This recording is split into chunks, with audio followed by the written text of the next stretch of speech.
Good morning guys. Hello everyone.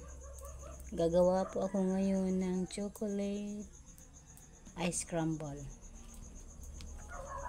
Ito yung aking chocolate powder guys. Scramble powder. Sprinkles. Marshmallow. Ito yung kutsara na ginagamit at yung mga baso. Ito naman yung yelo na aking dudurugin guys. Ayun yung aking ice crusher. At yung lagayan ng aking chocolate syrup ay bumili ako ng bago. At bumili din ako ng bago nito. Ganito guys. Mas maganda kasi puro bago na naman sa ngayon. Okay. Ito guys. Maglalagay ako ng kalahati lang. Yan, malinis naman na itong lalagyan guys. Nahugasan ko na. Yan, okay na muna to.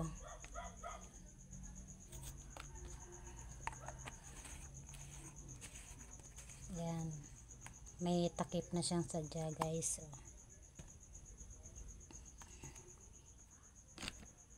Yung aking mixer. Electric mixer. Ayan guys, mag-start na ako. Ito yung yellow pala na ilalagay ko sa gilid ng ice crumble sa loob ng styro. Itatago ko muna guys. Styro para di ako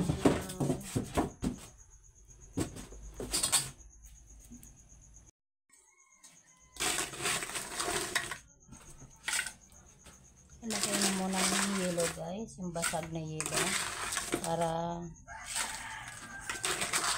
ating i-crush dito sa aking ice crusher.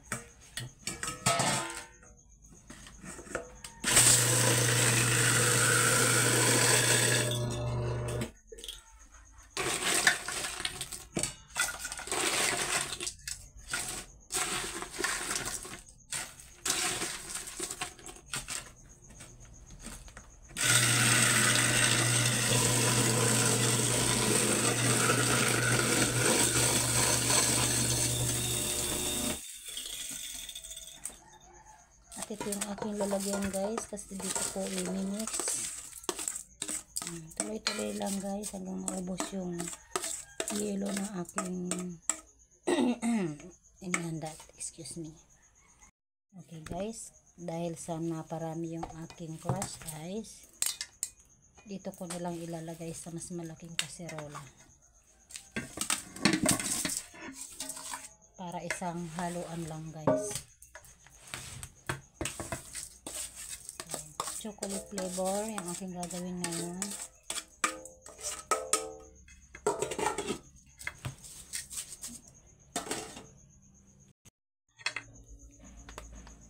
At ito na yung aking electric mixer guys. Nakasaksak na din yan. Pero hindi pa naka-on. Maglalagay ako ng chocolate powder ng aking ice crumbles. Ayan. Enjoy product.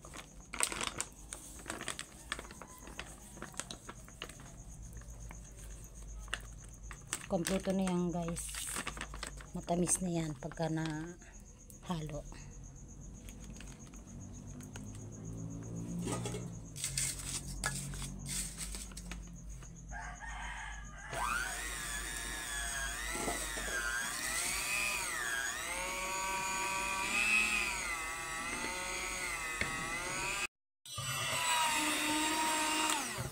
Yan guys, paunti-unti naglalagay ako. Kasi alam kong kulang pa naman yung powder. Yan.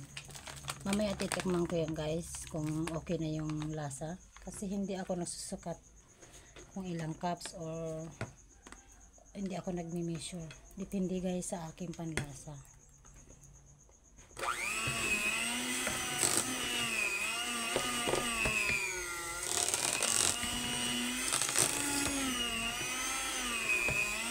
Ito yun guys ang unang gagawin ko sa ngayong taon. Magsisimula na naman ako magtinda-tinda. kailangan ko itong haluin guys dito, sandok, kasi yung gilid hindi masyadong naaabot. Ayan. Kagaya niyan, oh, medyo hindi pa halo.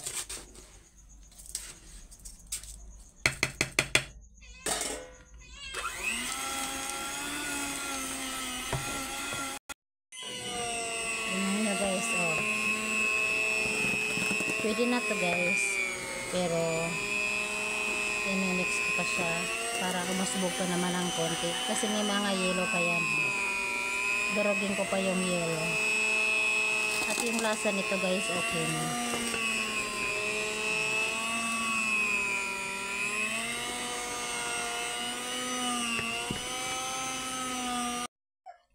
Siguro guys hanggang dito na lang.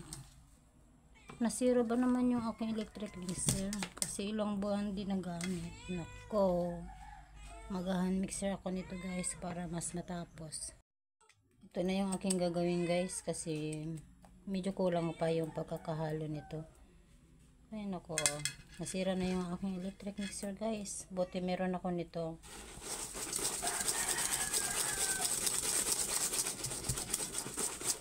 Ganito yung, ito yung dating ginagamit ko guys nang hindi pa ako nakakabili ng electric mixer. Okay naman sana, kaya lang napakangali sa braso. Tiyaga lang guys.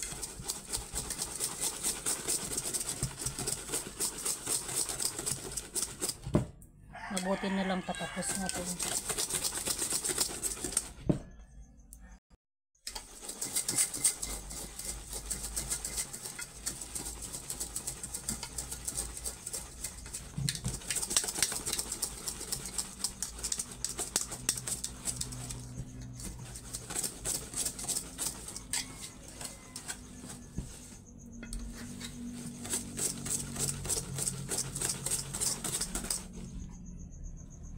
Kaya na to guys, ilalagay ko na to sa container para mailagay sa styro.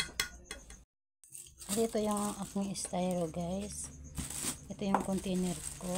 Lalagyan ko dito ng yelo at may asin para daw mas matagal matunaw yung ice crumble.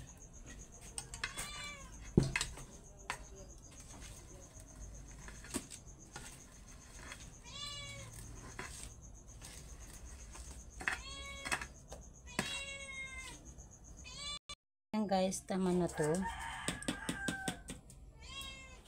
At ilagay ko na lang sa isang container yung aking natirang ice crumble. Ilalagay ko sa ref. At kapag ubos na yung naka-display sa styro, ilalagay ko sa labas. Pwede ko tong lipat.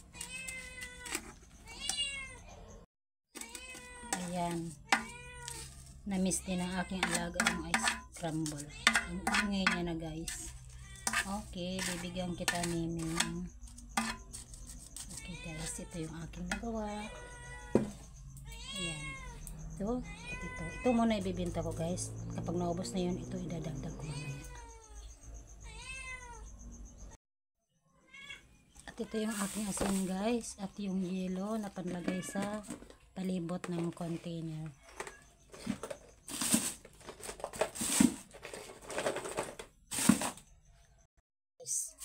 Bago ko inubos yung yelo, maglagay muna ako ng konting asin dito sa palibot.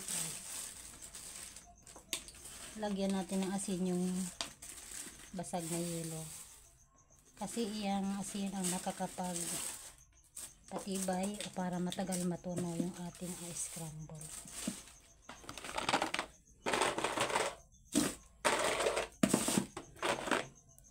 Ayan, ubos na yung durog basag na yelo, kaya ilalagyan natin ulit ng konting asin sa ibabaw ng yelo.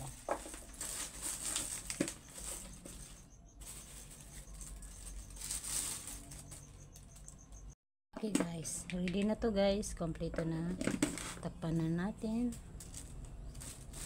at mag-aantay na lang tayo ng recess o break time ng mga estudyante. Kasi yung bahay namin guys ay medyo malapit lang sa school. Ayan. At gagawa ako ng sample for myself. Ito yung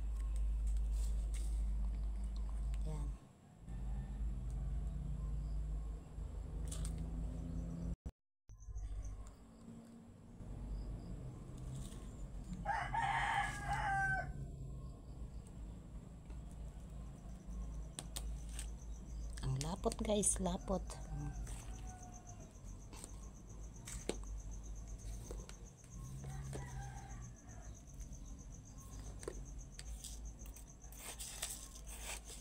Yung aking sprinkles guys ay pinaghalo-halo ko.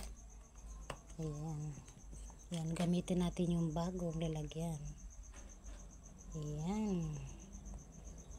Okay guys, tikman natin ang ating chocolate ice crumble.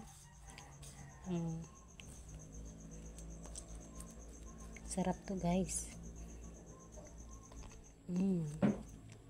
Okay guys, para sa inyo. Okay, thanks for watching po and God bless. Sabayan nyo ko sa pag-ubos nito.